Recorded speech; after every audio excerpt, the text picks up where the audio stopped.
18회에서는 정루시아의 본격적인 복수 이막이 시작되었습니다. 4년 전 아마추어적 복수로 실패했던 서리와는 완전히 다른 모습이었죠. 냉철하고 계획적인 정루시아로 변신해서 돌아왔습니다.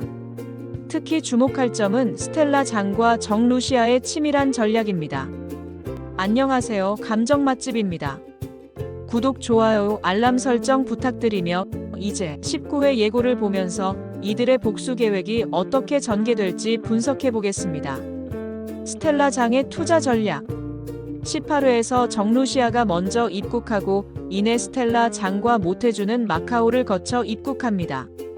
이때 루시아가 언급한 투자건에 대해 이야기해 보겠습니다. 현재 민강 유통은 심각한 자금난에 처해 있습니다.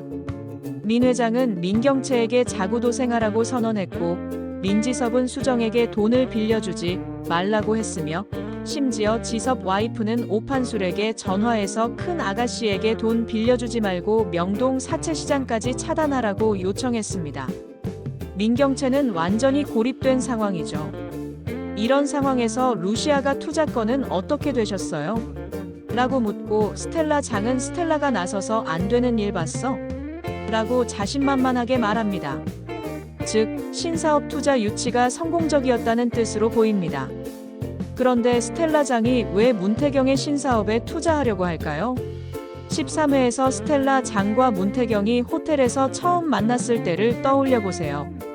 스텔라 장이 데이비스용 와이프였어요.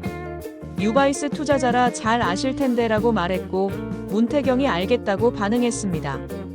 이는 문태경이 미국에서 성공할 때 몸담고 있었던 회사에 스텔라 장이 투자한 적이 있다는 뜻입니다. 즉, 스텔라 장은 이미 문태경의 능력을 검증했고 그의 사업 수완을 직접 경험해봤던 겁니다. 스텔라 장이 문태경에게 투자하려는 이유는 단순합니다. 이미 한 번 성공 케이스가 있기 때문이에요. 투자자 입장에서는 검증되지 않은 사업가보다는 이미 성과를 증명한 사람에게 투자하는 것이 훨씬 안전하죠. 더욱이 현재 민경채가 자금난에 처해 있어서 투자자 입장에서는 좋은 조건으로 투자할 수 있는 기회이기도 합니다. 스텔라 장으로서는 복수라는 목적도 달성하면서 동시에 수익도 낼 수 있는 일석이조의 전략인 셈입니다. 복수를 위한 내부 침투. 스텔라 장이 신사업에 투자하게 되면 자연스럽게 민강 유통 내부로 침투할 수 있습니다. 투자자 지위를 얻게 되면 경영 간섭이 가능하고 내부 정보에도 접근할 수 있죠.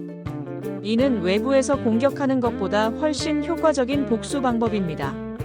4년 전 서리처럼 감정적으로 정면 돌파하는 것이 아니라 합법적이고 정당한 방법으로 민강 내부에 들어가는 것이죠. 이렇게 되면 민강에서도 스텔라 장을 함부로 대할 수 없습니다. 오히려 귀한 투자자로 대접받게 될 테니까요.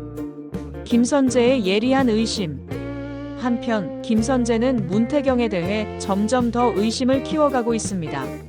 19회 예고에서 지금이라도 문본에 대해서 제대로 좀 알아보세요라고 하자 민경채는 문본 자신한테도 리스크가 있는데 그럴 리가 있겠어요? 라고 답합니다. 그런데 김선재는 그 리스크를 충분히 감수할 만큼 절실한 다른 명분이 있다면요 라고 의미심장한 말을 합니다. 이는 문태경이 단순히 성공이나 돈을 위해서가 아닌 다른 목적을 가지고 있다는 것을 눈치채기 시작했다는 뜻입니다. 문태경이 감수하고 있는 리스크는 무엇일까요? 첫째는 신원조사 리스크입니다.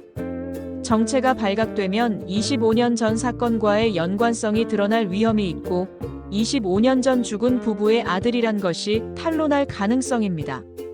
살짝 위기가 온 건 문본이 조필두의 심정지 때문에 병원에 갔고 나중에 민두식 회장도 그 병원을 방문했는데 공교롭게 조필두와 민두식의 담당의가 같은 의사였고 의사가 환자 중 한 명이 4년간 코머 상태라고 살짝 위험한 언급도 했습니다. 그리고 민 회장이 병원을 나가는 문태경의 뒷모습을 보기도 했죠. 혹시라도 나중에 문태경의 병원 방문 목적이 뭐였냐는 게 수면 위로 부각되면 문태경으로서는 조필두와의 관계와 함께 신분이 탄로날 가능성도 있습니다. 둘째는 경력 리스크입니다. 미국에서 검증된 능력자인데 왜 민강에서는 성공하지 못하고 있을까입니다. 18회차에서 김선재가 문태경이 미국 유바이스에서 성공한 전략을 좀 알아봤다며 민 사장에게 문건을 하나 건네준 게 있습니다. 김선재는 이걸 보시면 문본의 미국에서의 행보와 민강에서의 행보가 얼마나 다른지 아시게 될 거라고 했죠. 즉, 미국에서 성공한 방식을 왜 민강에서는 하지 않으냐 하는 의심 아닐까요? 김선재는 이런 리스크들을 종합해서 문태경에게 뭔가 숨겨진 목적이 있다고 확신하기 시작한 것 같습니다. 이는 문태경에게 상당한 위협이 될 수 있어요. 문본으로서는 김선재가 더 파고들기 전에 빨리 투자를 받아 흑자 전환시켜 이런 의심을 불식시키는 것이 무엇보다 중요합니다. 복수동맹의 완벽한 전략.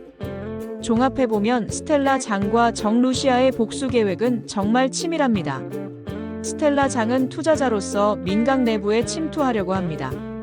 문태경도 이 계획에 도움이 되고 있습니다. 스텔라 장이 투자를 제의하면 문태경과 민경채는 분명 오케이 할 겁니다. 문태경이야 당연하고 민경채도 당연할 겁니다. 이전 회차에서 지섭이 마트 총괄할 때 계속 JJ마트에 처발렸는데 그건 당시에 JJ마트가 스텔라 장을 통해 투자받았기 때문이었죠.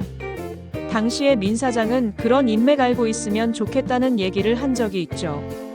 그런 스텔라 장이 투자한다고 하면 문태경이나 민경채가 거절할 리가 없을 겁니다.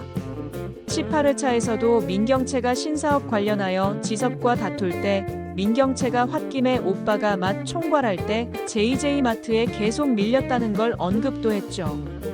아무튼 신사업이 성공하면서 문본의 입지도 커지고 궁극에는 그가 입사시 내걸었던 민강의 깊숙한 비밀 정보도 알 수 있게 될 겁니다.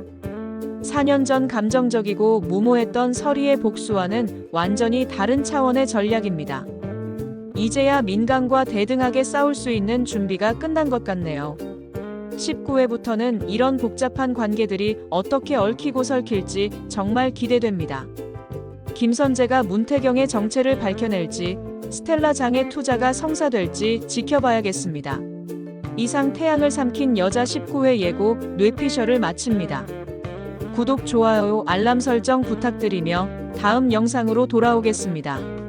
감사합니다.